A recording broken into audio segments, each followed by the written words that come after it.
Bom dia de novo.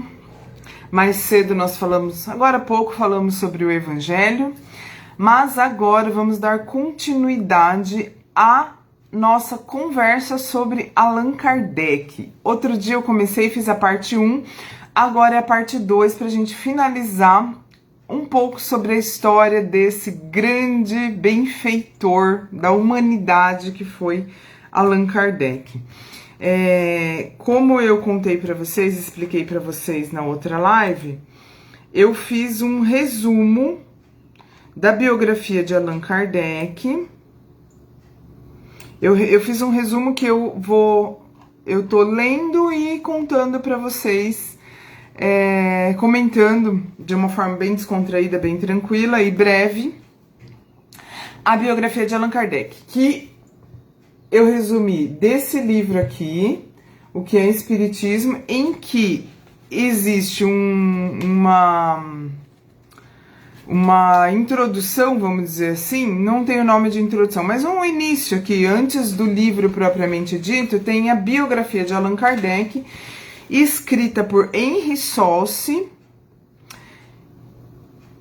nas páginas 9 a 58 da primeira edição de 2011 da editora FEB. Então, para encontrar essa biografia que eu resumi e estou conversando com vocês a respeito, nesse livro, na primeira edição, tá na página 9 a 58.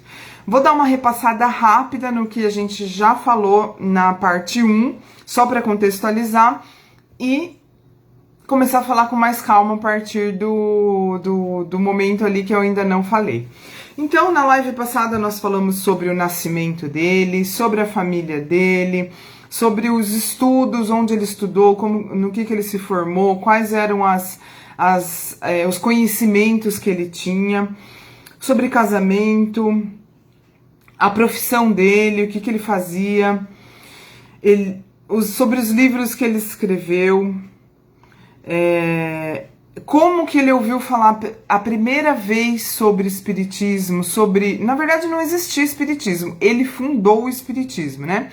Então a primeira vez que ele ouviu falar sobre manifestações dos espíritos, o quanto isso para ele pareceu uma coisa ridícula e absurda, e o quanto ele duvidou e não quis ir atrás, ele resistiu bastante, até que chegou um momento que ele acabou indo para ver, mas muito mais com um espírito de dúvida, no sentido de querer, ele tinha muito mais assim o objetivo, a intenção de provar que aquilo era um absurdo, as pessoas acreditarem que eram espíritos que estavam se manifestando através das mesas girantes, das pancadas que aconteciam nas paredes, que era a forma como os espíritos estavam fazendo para chamar a atenção do Allan Kardec e fazer com que ele fosse até essas reuniões mediúnicas, porque a missão dele era trazer ao mundo a doutrina espírita. E essa forma de provocar a curiosidade, de provocar a dúvida, não era nem a dúvida, como que vai dizer? Provocar nele a vontade de mostrar que isso era um absurdo. Foi a forma como os espíritos conseguiram atraí-lo para essas reuniões mediúnicas, que estavam pipocando na França, em Paris, começaram a acontecer, começou também a ter muito charlatanismo, claro, como sempre, existem pessoas que se aproveitam de toda e qualquer situação, mas era real. E ele achava que não era. Então ele acabou indo depois de muita insistência. Aqui eu cito as vezes que ele foi chamado, as pessoas que o chamaram, quem eram essas pessoas, aonde aconteciam essas reuniões, em que ano aconteceram cada uma ano e mês que aconteceu cada uma desses convites para que ele participasse. Li alguns trechos do livro em que é o próprio Kardec dizendo, né, o que ele achava, por que ele não ia, como ele achava isso um absurdo. Então, aqui nessa parte eu falo isso, até que um dia ele aceitou. No livro fala os nomes, os endereços das pessoas que participavam das reuniões, tá? o que dá uma certa credibilidade para isso, né? Não é uma invenção, tem nome e endereço. Nome, sobrenome, endereço, filho de quem, sabe? Bem especificadinho quem eram essas pessoas que estavam participando das reuniões e convidando Kardec. Até que quando ele foi em uma dessas reuniões, ele recebeu uma mensagem bem específica para ele. Um espírito se manifestou e contou para ele qual era a missão dele. Era tão nítido e tão real que ele começou a frequentar as reuniões, mas aí já no intuito investigativo, de fazer uma investigação com método. E ele começou a dar sentido, dar um objetivo mais específico para essas reuniões, porque antes era assim, vamos fazer reunião mediúnica, daí juntava lá os médiuns, as pessoas que queriam assistir, os espíritos se manifestavam, eles começavam a perguntar qualquer coisa, não tinha uma ordem, não tinha um objetivo específico. Kardec, quando viu que veio um espírito e disse para ele de uma forma muito forte, de uma forma que não tinha como ele não acreditar, que essa era a missão dele, aí ele falou, então vamos lá, então vamos levar esse negócio a sério. E começou a dar sentido para as reuniões objetivo. Ele já preparava antecipadamente as perguntas. Eram perguntas com cunho investigativo para compreender o mundo dos espíritos e para entender o que de útil essas mensagens poderiam trazer. Assim foi, ele foi organizando, deixando tudo escrito, né? De uma forma sintética, foi compilando essas informações.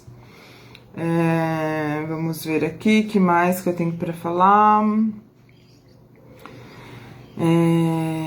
Aí, essas perguntas que ele fazia, com um objetivo, com uma sequência, com uma lógica, formaram depois o Livro dos Espíritos, que hoje que dentre os 5 livros, são 5 livros que Kardec criou, através dos quais Kardec criou a doutrina espírita, o Livro dos Espíritos foi o primeiro, e é o que responde a questões essenciais, questões básicas e profundas ao mesmo tempo, sobre o mundo espiritual, sobre a vida dos espíritos e sobre nós, sobre a influência dos espíritos em nossas vidas, sobre Deus. Coisas básicas, né? Que é pra gente vivenciar uma religião, pra gente vivenciar uma relação com Deus, uma relação com os espíritos, é extremamente importante a gente saber. Então começou ali com essas anotações, isso mais tarde virou o Livro dos Espíritos. Deixa eu ver.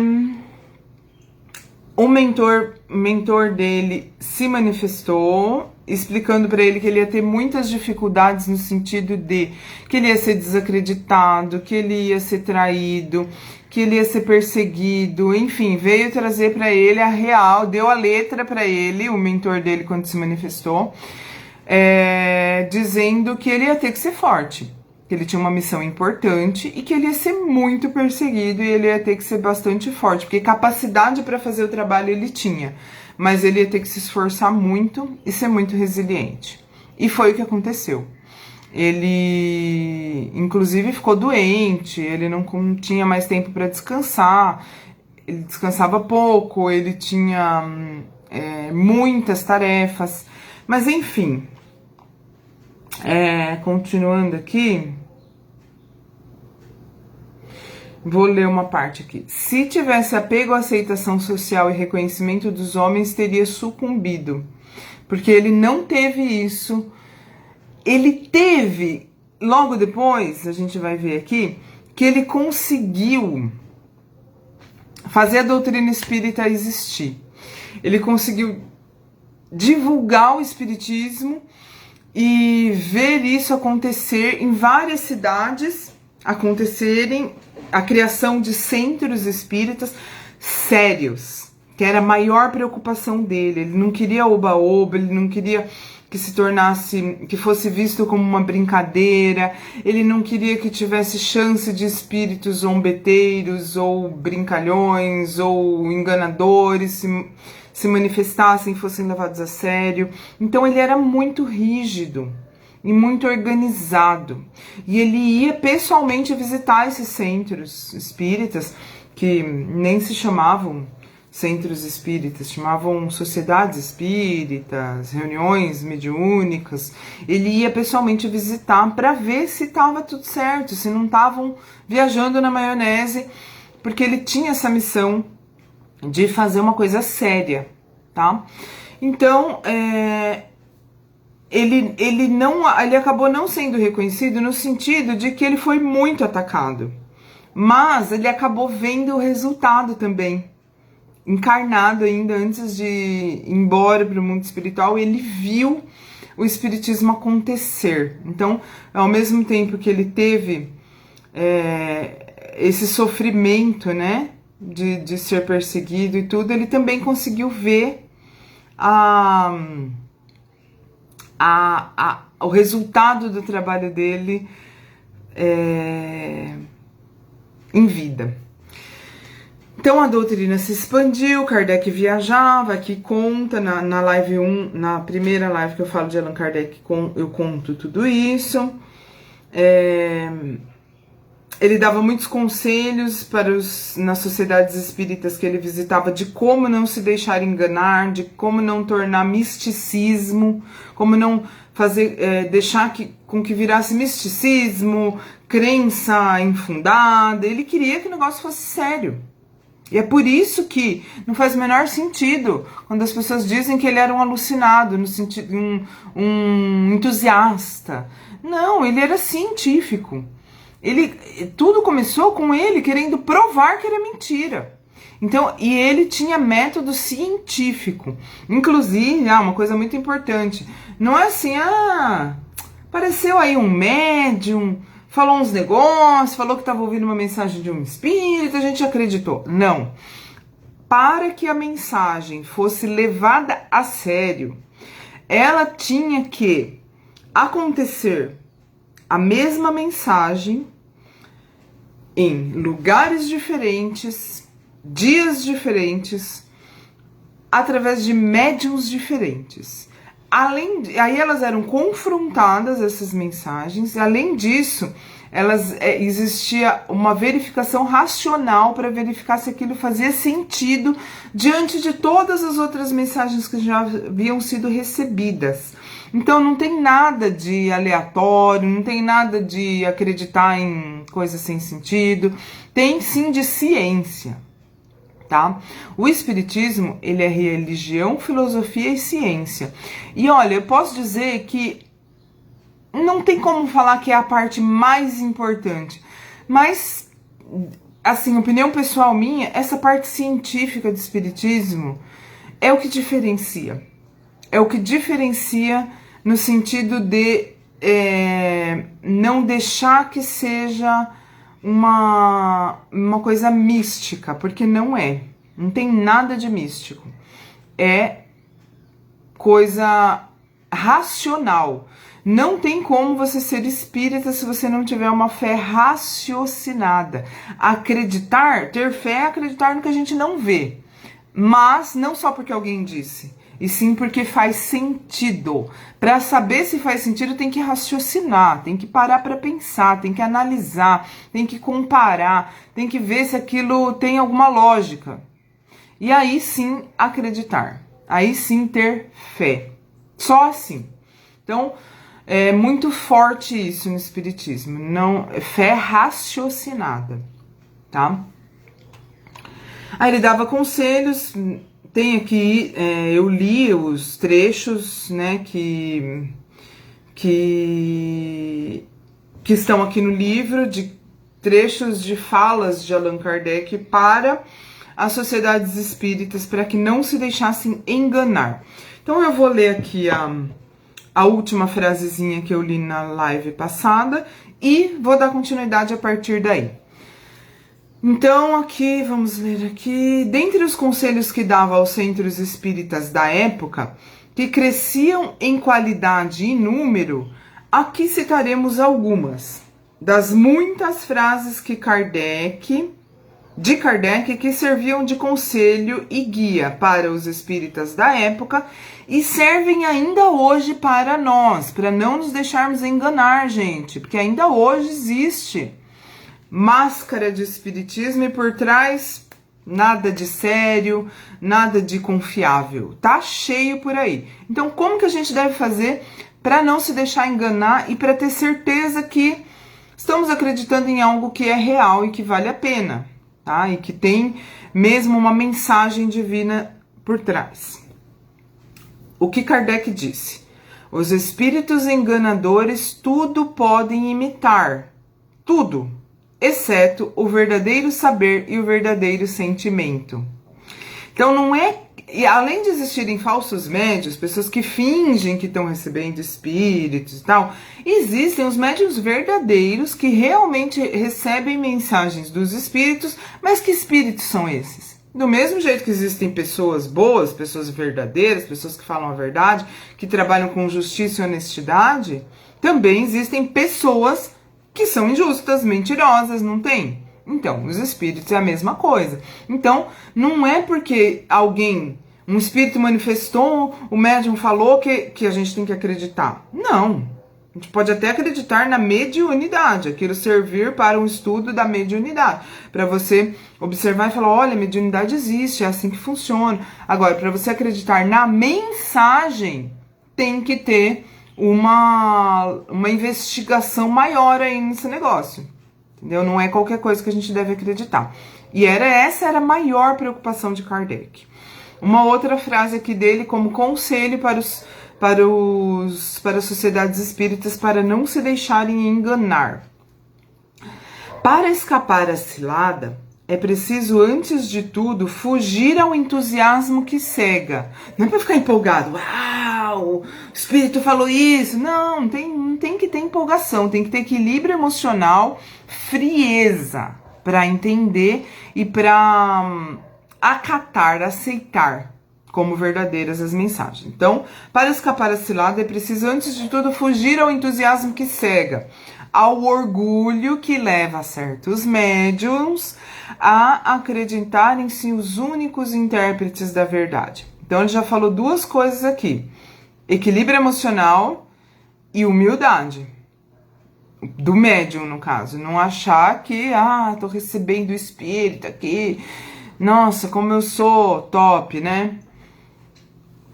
É preciso que tudo seja friamente examinado, maduramente pesado, confrontado. E se desconfiamos do próprio julgamento, o que é muitas vezes mais prudente, é preciso recorrer a outras pessoas. Então eu tenho que analisar com frieza, com maturidade, tenho que verificar a humildade do médium, se ele não está se achando e querendo falar que ele é o dono da verdade, que ele tem acesso a espíritos superiores, que isso daí é raríssimo acesso a espíritos superiores, tá? Na verdade, não é o médium que tem acesso a eles, são eles que acessam o mundo através do médium, tá? Então, tem que tomar muito cuidado com isso. E duvidar. Kardec aqui tá falando para sempre duvidar. Então aí, ó, recado para quem acha que ele era doido ou para quem já ouviu falar isso. Duvidar. Uma pessoa louca é uma pessoa que sai acreditando em tudo que ela vê. Usando esse louco, usando o termo que usaram para falar de Kardec, que usam até hoje para falar, para tirar a credibilidade das mensagens dos espíritos, dizem que Kardec era louco. Mas aqui nós estamos vendo que ele dizia para duvidar, ele dizia para não acreditar. Então, né? Aí aqui, continuando o resumo que eu fiz, tais palavras demonstram que de fanático, simples entusiasta, místico, alucinado, Como ainda hoje dizem quando querem manchar a imagem do espiritismo, Kardec não tinha nada. Ele foi o primeiro a falar para não acreditar em qualquer coisa. Ele foi o primeiro a falar, até tem uma frase dele que eu ouvi ontem, por isso que não está aqui no meu resumo, que eu já fiz faz tempo, que ele dizia o seguinte: é preferível rejeitar 9 verdades do que aceitar uma mentira. Então olha como ele era criterioso. Para acatar algo, para colocar num desses livros que ele escreveu, algo como sendo verdadeiro, ele tinha rejeitado aquilo de todas as formas possíveis e aquilo foi se confirmando, até ele não ter mais como rejeitar, até ele ver que era uma realidade mesmo. Então, excluída a possibilidade de Kardec ser um místico e ser um alucinado que acredita em qualquer coisa, tá?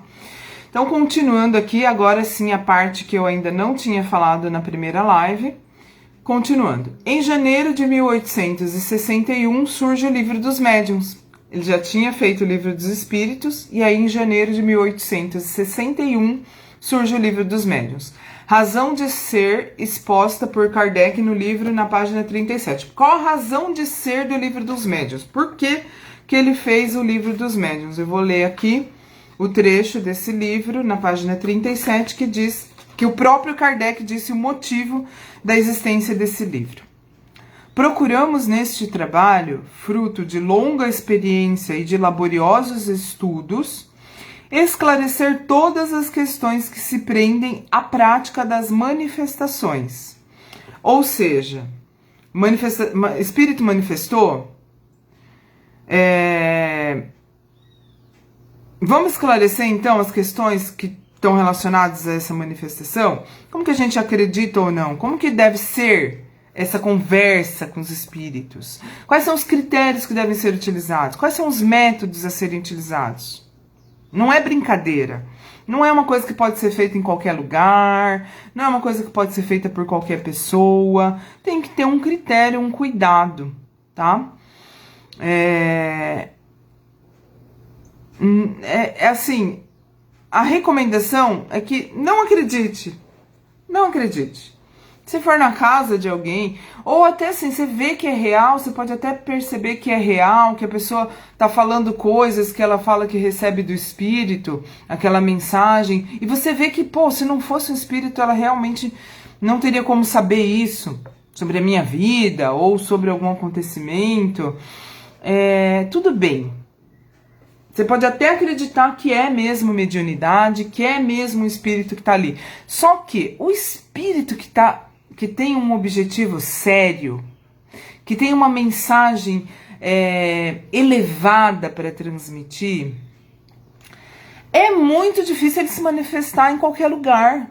Na casa de alguém, ou pode até ser num lugar que tido como adequado, mas sem um método, sem uma forma adequada e um objetivo. Os espíritos elevados não fazem nada que seja inútil.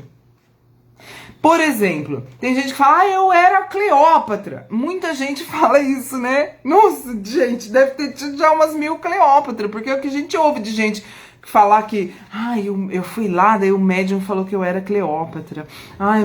O médium falou que eu era rainha. Né? Tá, nunca existiu, então, nas outras milênios de humanidade, nunca existiu faxineiro, nunca existiu nada disso, porque todo mundo que tem acesso a outra encarnação, a saber o que era em outra encarnação, era tudo rainha, né? Princesa, rainha. Gente, não acreditem. Vamos ter, lógico, o espiritismo é fé raciocinada. A gente acredita no que a gente não vê, desde que tenha lógica, sentido, que depois de raciocinar a gente chega à conclusão que aquilo faz algum sentido, tá? Retomando aqui o que o Kardec disse sobre o Livro dos Médiuns. Para que ele escreveu o Livro dos Médiuns? Peraí, eu não concluí. Que eu falei que os espíritos elevados, eles não fazem nada sem que haja uma utilidade naquilo. Não fazem nada à toa. Então, estão falando que a pessoa era não sei o que em outra encarnação. Qual que é a utilidade disso? Tem algum... A palavra certa é utilidade. Tem utilidade em ficar sabendo dessas coisas? Serve para alguma coisa?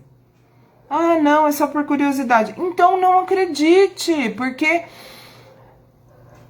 pode até ser de ter dado sorte do espírito realmente ter falado a verdade, o espírito que se manifestou lá em qualquer lugar, para qualquer médium, dentro da casa da pessoa.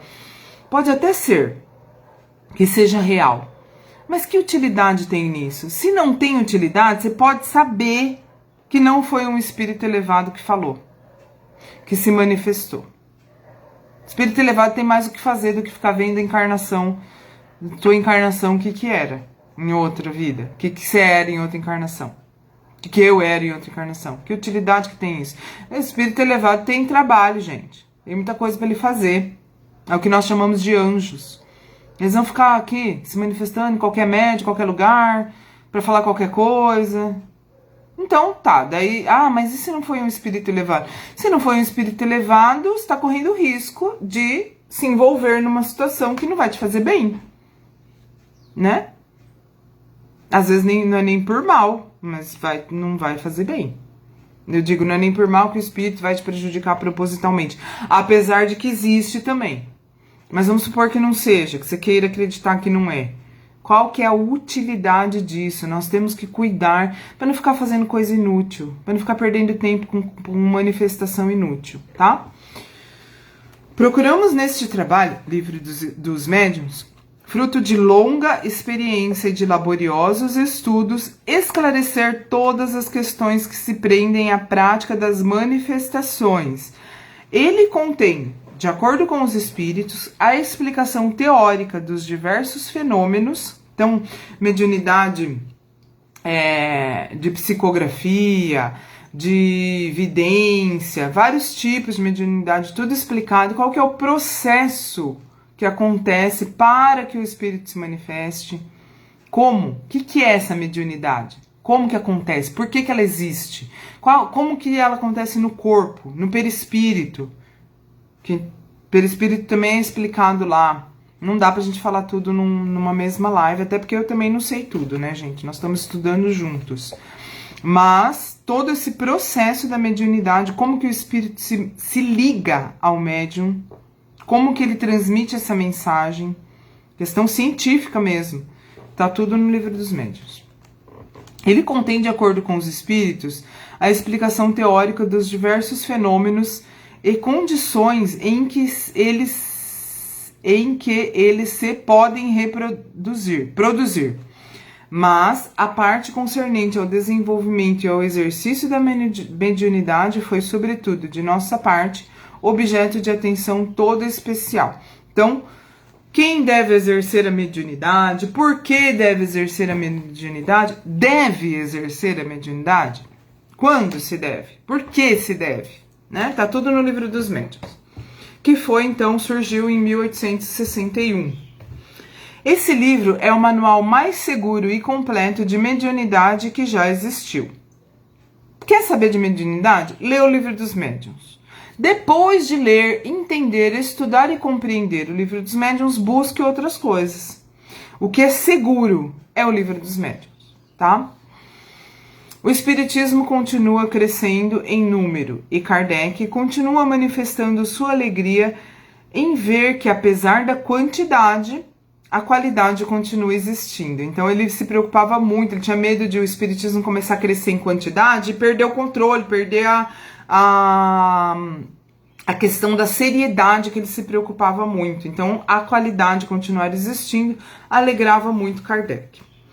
Sempre ressaltando a preocupação que os espíritas deviam ter para que se não perdesse a seriedade e o rigor para com as manifestações mediúnicas, as quais, constatava, estavam intactas. Então ele ia pessoalmente, participava das reuniões dessas sociedades espíritas que aconteciam pela França, nas cidades francesas, ali ele viajava para ver com os próprios olhos se estava tudo certo. Se não estava tendo viagem na maionese, vamos falar dessa forma. Também se satisfazia muito ao constatar ausência de rivalidade e ciúmes entre os membros das casas espíritas que se comportavam como grandes famílias. Olha que coisa linda, gente. Que coisa boa, né? O verdadeiro centro espírita, aquele que foi idealizado por Kardec, é um lugar de amor, um lugar de paz, é um lugar onde você chega e você sabe que você não vai ser julgado, sabe? Que não vai ter ciúmes e rivalidade. Não sei, não põe minha mão no fogo se tem ainda, né? Assim, eu já encontrei alguns lugares assim, dando meu depoimento pessoal agora, mas também já encontrei muito lugar em que a gente não podia dizer que Kardec ficaria feliz com aquele ambiente.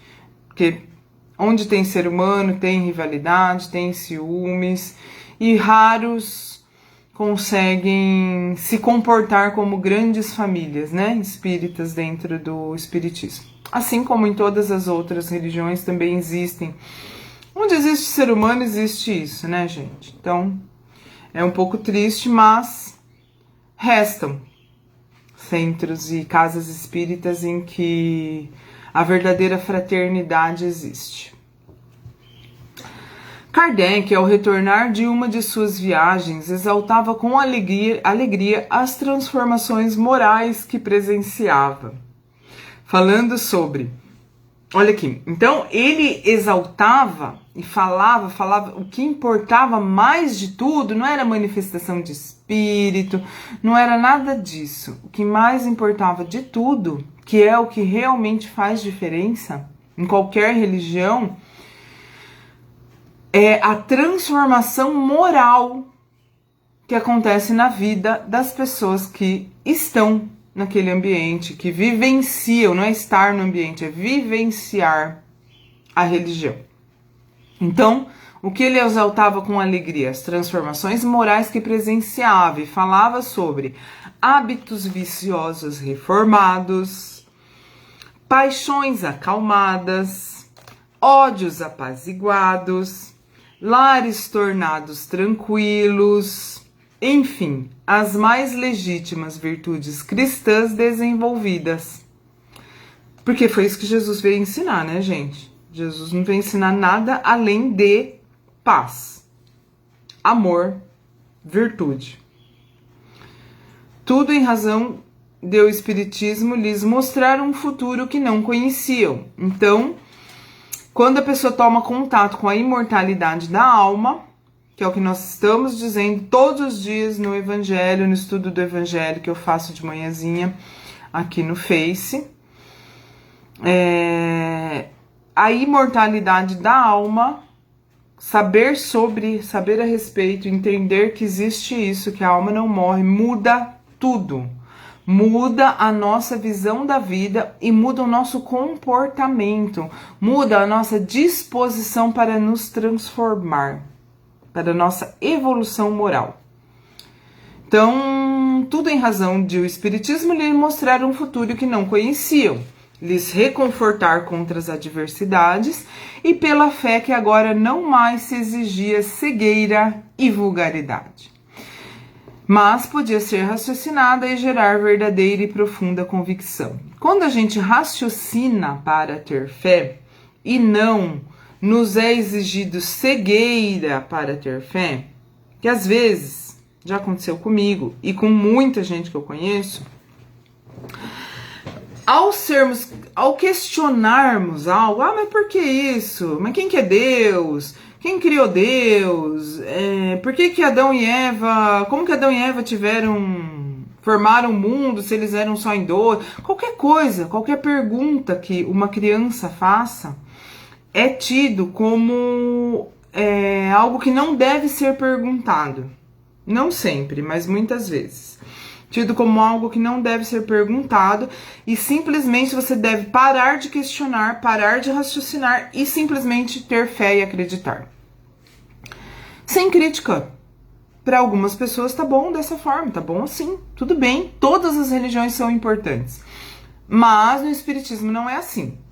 No Espiritismo, a gente só acredita naquilo que a gente raciocinou antes e chegou à conclusão que faz sentido. Então, E para muitas pessoas isso é um consolo, isso é algo que dá uma luz para a vida da pessoa, dá uma esperança, dá uma possibilidade de realmente acreditar, né? Então, isso é reconfortante contra as adversidades da vida. A frase de Kardec: os verdadeiros espíritas põem sua satisfação nas alegrias do coração e não nos prazeres ruidosos, disse Kardec ao notar eventos que aconteciam com impecável ordem nas casas espíritas. Então não era aquele alvoroço, aquela coisa, não tem problema nenhum a gente ter alegrias da carne, prazeres materiais. Porém, existem momentos adequados para isso. A gente não deve focar a nossa alegria nisso. Nossa alegria também vem da alma. E ele ficava feliz ao ver que nos eventos espíritas existia uma ordem, uma tranquilidade, reinava uma paz e uma ordem mesmo, que não seria possível se as pessoas estivessem focadas em prazeres ruidosos, segundo as palavras que ele utilizou. O espiritismo ia muito bem na França, mas isso não quer dizer que não houvesse ainda pelo mundo muita perseguição. Em Barcelona, no ano de 1861, foram queimadas em público 300 obras espíritas, as quais haviam sido enviadas por Kardec e deveriam ter sido entregue para venda em uma livraria, mas foram interceptadas pelos inquisidores. Então, Kardec enviou 300 obras para Espanha, para Barcelona, para serem expostas e vendidas em uma livraria, mas a Inquisição interceptou essas obras e as queimou publicamente, para mostrar que não concordava com o espiritismo. Porém, aconteceu o seguinte: eles pensaram que eles iam chamar a atenção de forma negativa para o espiritismo, mas não deu certo, porque a Inquisição nessa época, em 1861, já estava sem credibilidade nenhuma. Mas estava diminuindo bastante a credibilidade perante o público, perante as pessoas em geral, da Inquisição. Então, o que aconteceu? Quando eles foram lá queimar em praça pública os 300 livros espíritas, chamou a atenção do povo ao contrário do que eles queriam. Chamou a atenção no sentido assim, vamos ver o que é. Deve ser coisa boa esse negócio que esse povo está queimando. Se eles não querem, porque ao longo da história eles construíram essa imagem, eles mentiram, eles mataram, eles enganaram, eles fingiram, então eles manipularam, né, as escrituras. Então isso foi tirando a credibilidade e foi dando à população uma noção contrária do que eles queriam, que aquilo que eles não gostavam era bom. E isso fez com que o espiritismo crescesse na Espanha, ao invés de, aconteceu uma agressão ao espiritismo. Isso chamou a atenção das pessoas de uma forma favorável. Então, porém, isso chamou ainda mais a atenção para o espiritismo, pois a Inquisição Católica estava desmoralizada. Assim, o espiritismo cresceu muito na França após esse fato. Vamos ver aqui o que diz na página 43. O espiritismo se dirige aos que não creem ou que duvidam. Então, o espiritismo é para quem não crê e não duvida, e duvida. Não é para quem já tem a sua fé, para quem já está tranquilo. É para quem não crê, para quem duvida. E não aos que têm fé. E a quem essa fé é suficiente. Então, gente, espíritas, deixem em paz as pessoas que estão tranquilas na sua fé. Se elas quiserem vir conhecer algo do espiritismo, sejam muito bem-vindas. Se você que está me ouvindo falar, ou ouvindo qualquer espírita falar, você é de outra religião e você está feliz na sua religião, seja bem-vindo para ouvir, para compreender o que nós acreditamos, mas continue em paz com a sua religião. No espiritismo ninguém é rejeitado. Qualquer pessoa, de qualquer tipo, de qualquer religião, sem religião nenhuma, ateus, pessoas que têm qualquer tipo de hábitos, são bem-vindas para conhecer. E não precisa ser bem-vinda porque tem que ficar aqui, porque aqui é melhor. Aqui que eu digo, entre aspas, espiritismo. Não é melhor. É só uma forma de encarar. E Kardec já ensinava isso. Então não sou eu que estou inventando, não sou eu que estou falando, ai, como é legal, espírita, e querendo convencer alguém de alguma coisa. Não, Kardec já disse isso aqui, ó. Vou ler desde o começo de novo. O espiritismo se dirige aos que não creem ou que duvidam, e não aos que têm fé e a quem essa fé é suficiente. Ele não diz a ninguém que renuncie às suas crenças para adotar as nossas. E nisso é consequente com os princípios de tolerância e de liberdade liberdade de consciência que professa. Então, o espiritismo professa liberdade de consciência e tolerância. Por esse motivo, não poderíamos aprovar as tentativas feitas por certas pessoas para converter as nossas ideias o clero. Então, quando aconteceu esse negócio da queima dos livros, alguns queriam que o Kardec entrasse em contato com o clero para tentar convencer de que não era ruim o espiritismo, de que era legal, de que era ok. Então, mas Kardec está falando assim, não, a gente não tem que ir lá em quem já tem uma fé, em quem já tem uma religião, em quem está tranquilo, quem está feliz, quem não tem dúvidas. Deixa eles acreditarem no que eles quiserem. Nós não temos que tentar converter as pessoas para o espiritismo. Muito menos o clero. Então, esse daqui foi uma explicação que ele estava dando para as pessoas que estavam tentando, quando aconteceu em 1861 essa queima em público dos livros, das obras espíritas, alguns espíritas estavam tentando convencer ele a ir lá, falar para o pessoal do clero, da igreja, que o espiritismo era legal. Então, ele diz isso aqui, ó. Por esse motivo não poderíamos, por quê? Porque é por causa da liberdade de crença, de consciência e de tolerância que o espiritismo determina. Por esse motivo não poderíamos aprovar as tentativas feitas por certas pessoas para converter as nossas ideias o clero, de qualquer comunhão que seja. Repetiremos, pois, a todos os espíritas: acolhei com solicitude os homens de boa vontade. Oferecei luz aos que procuram, porque com os que creem não sereis bem-sucedidos. A pessoa já crê, não precisa ir lá falar que a tua crença é melhor, né? Vamos conversar com quem precisa, de uma luz, com quem ainda não acredita em Deus, com quem está com dificuldade de entender a justiça divina. Não façais violência à fé de ninguém, muito mais quanto ao clero, que aos seculares, porque semeareis em campos áridos. Vamos perder tempo semeando em terra que não é fértil?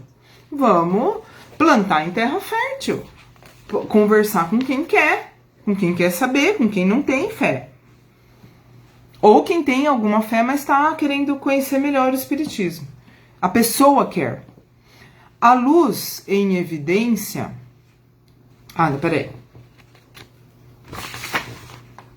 Porque semeareis em campo árido. Ponde a luz em evidência, para que a vejam os que quiserem ver. Então, assim, você não precisa ficar trazendo... Vem cá, fulano, vem cá, você tem que acreditar em mim. Não. Emane a luz. Emane luz. E quem quiser, verá. Para que vejam os que quiserem ver. Mostrai os frutos da árvore, e deles dai de comer aos que têm fome, e não aos que se dizem saciados. Então, dê frutos. Seja espírita, ou seja da tua religião, e dê frutos. O que são frutos? É a tua vida. A tua vida deve, nossa vida, minha vida, deve mostrar o que é o espiritismo.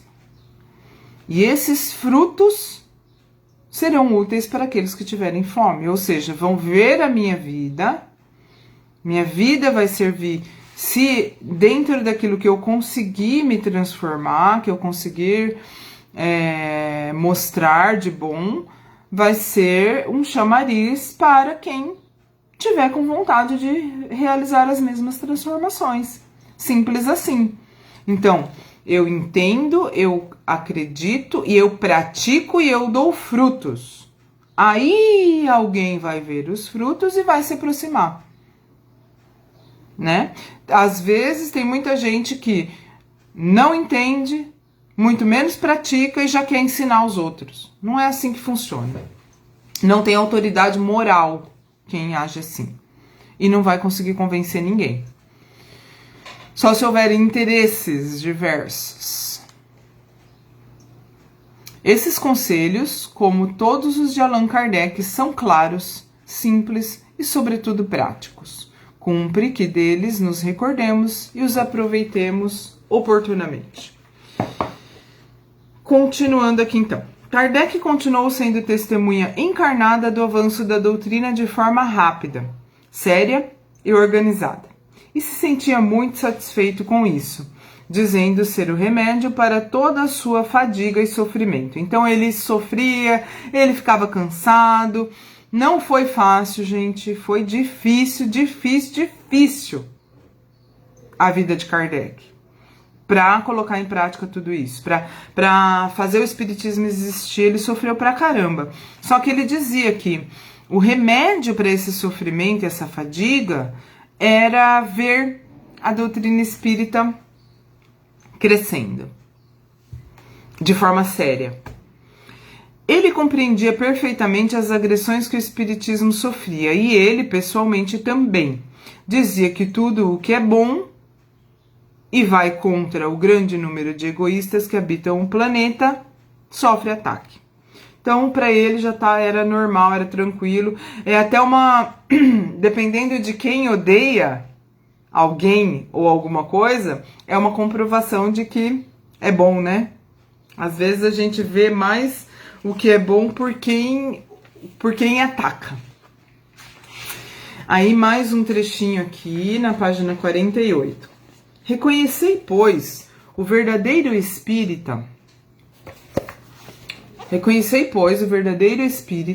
na prática da caridade por pensamentos, palavras e obras, e persuadi-vos de que quem quer que nutra em sua alma sentimentos de animosidade, rancor, ódio, inveja ou ciúme, mente a si próprio se tem a pretensão de compreender e praticar o espiritismo.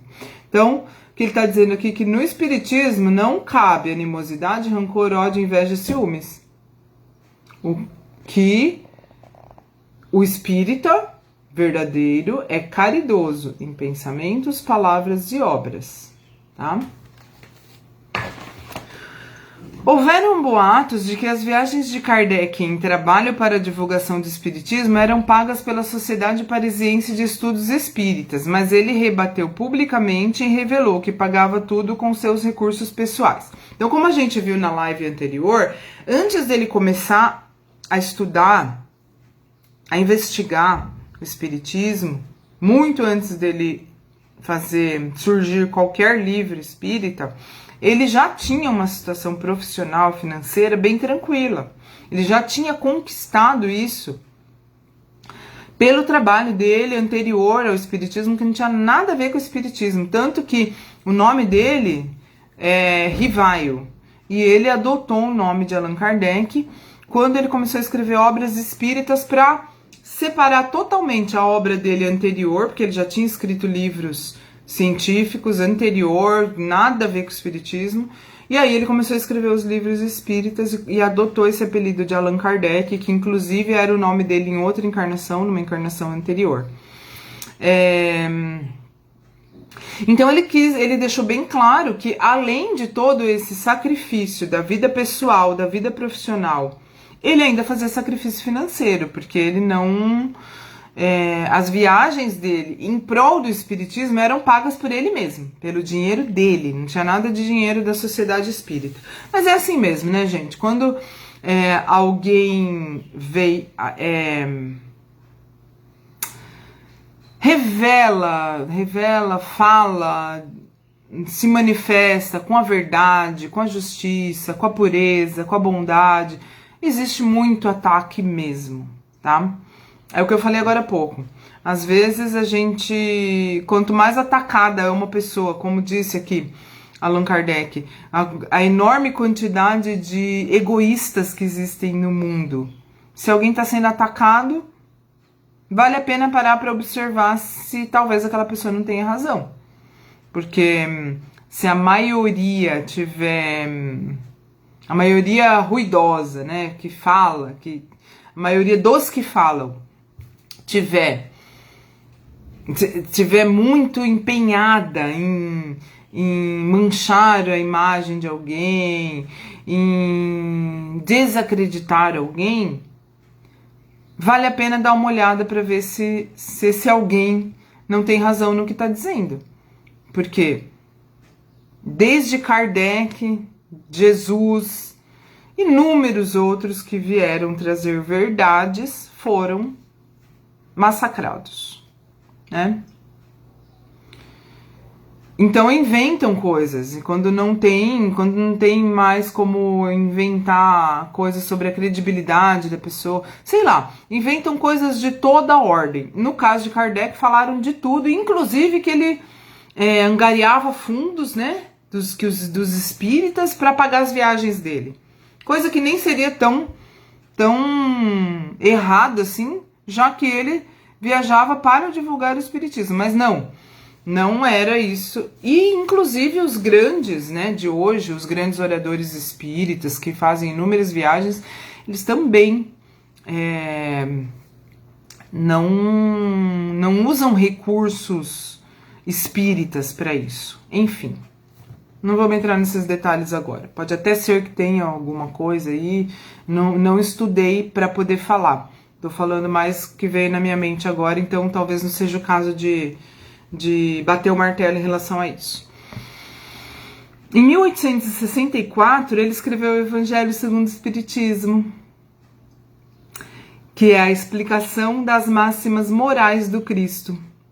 No Evangelho segundo o Espiritismo,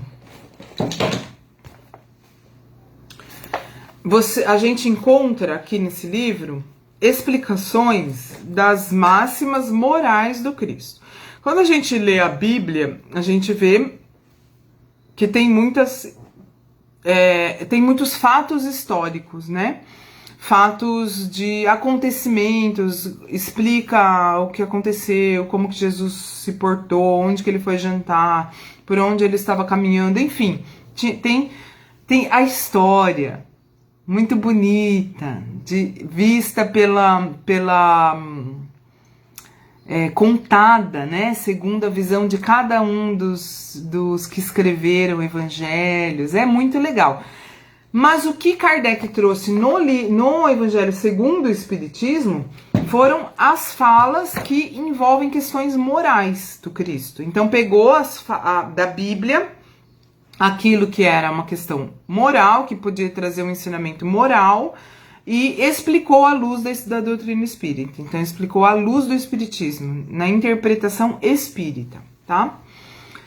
Em 1865, o céu e o inferno, ou a justiça divina, segundo o espiritismo.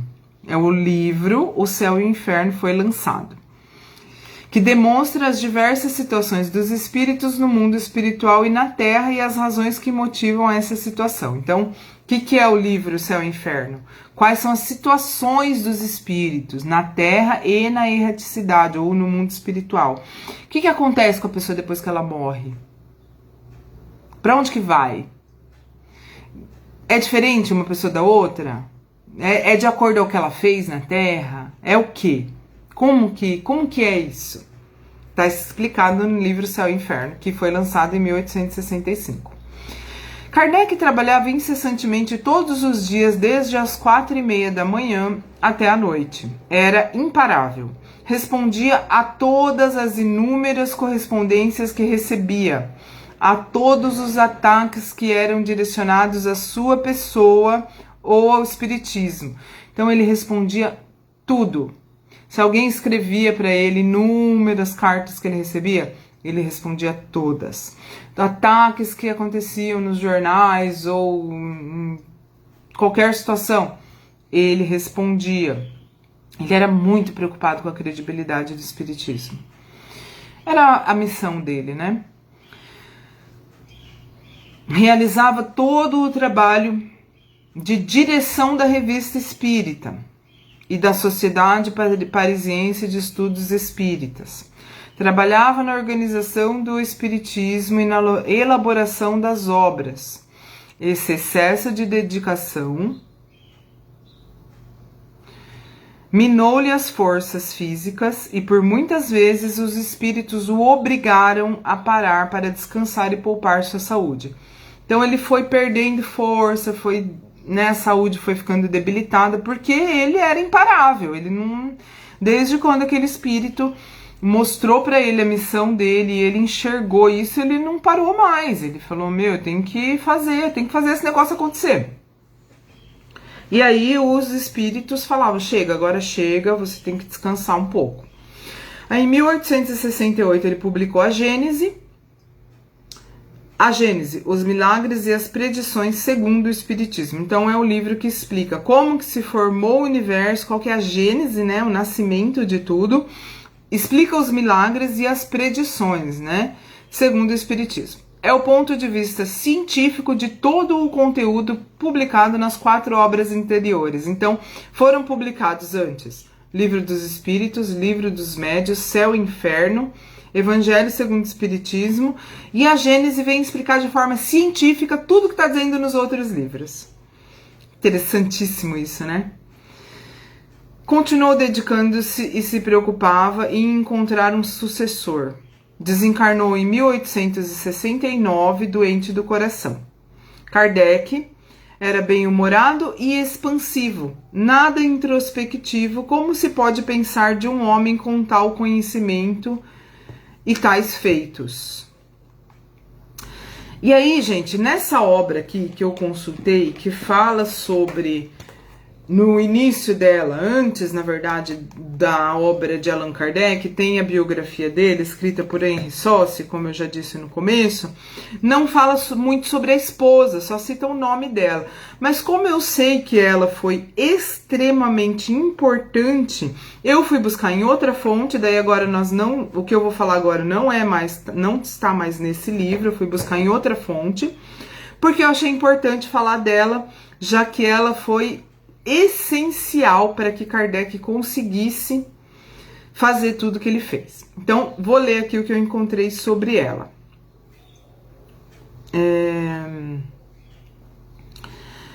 Então, eu encontrei essas informações numa obra do mesmo autor, que fez a biografia de Kardec e fez a biografia dela também. Biografia de Amélie Gabrielle Boudot, que é de Henri Sauce. Ela foi professora, poetisa e artista plástica. Durante 37 anos, Amélie Boudot incentivou a codificação da doutrina espírita e a divulgação do espiritismo. Ela incentivou e ela dava muito apoio para Kardec. Ela era a fortaleza dele. Ela deu tanto carinho, tanto amor e tanto apoio que sem ela ele não seria capaz de fazer tudo que ele fez. Ele poderia até ser capaz de fazer, mas talvez ele tivesse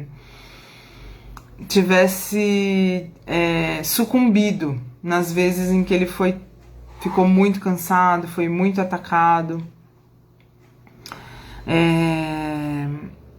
Durante 37 anos, Amélie Boudot incentivou a codificação da doutrina espírita e a divulgação do espiritismo, e sempre que podia acompanhava o marido nas visitas aos grupos espíritas que surgiam na França e em outros países. Sempre que dava, ela ia junto. Eles também realizaram várias viagens, de 1860 a 1864, percorrendo várias cidades da França, Suíça e Bélgica, semeando as ideias espíritas. Então ela ajudava ele a semear essas ideias.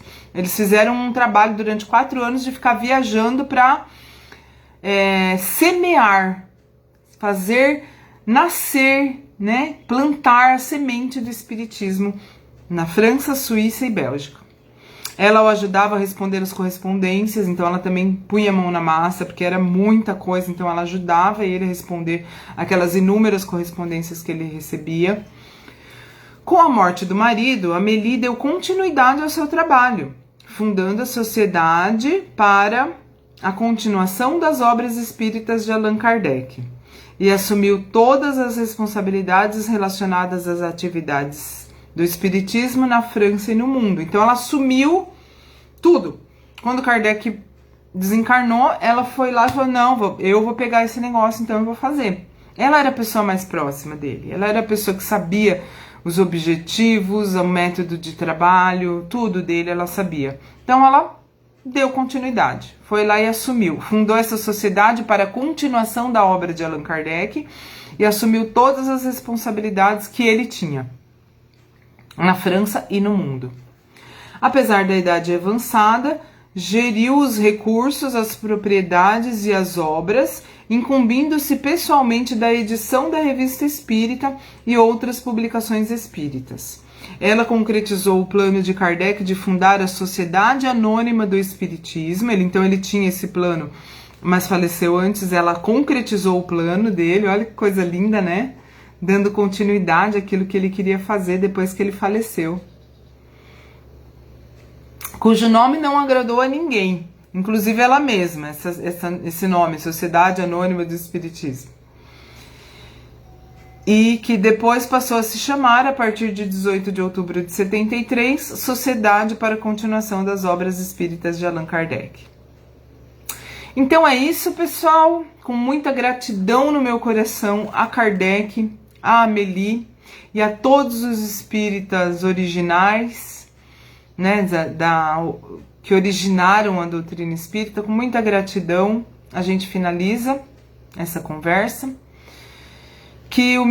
na qual o meu objetivo foi mostrar um pouco quem é Kardec, quem foi Kardec, da onde que surgiu tudo isso de espiritismo e desmistificar as coisas, porque ele era muito mais cientista do que qualquer outra coisa. E se ele acreditou, não foi sem antes relutar muito por não querer se deixar levar por misticismo, né? Ele relutou muito, ele não acreditava. E se ele acreditou, foi de uma forma muito racional, séria.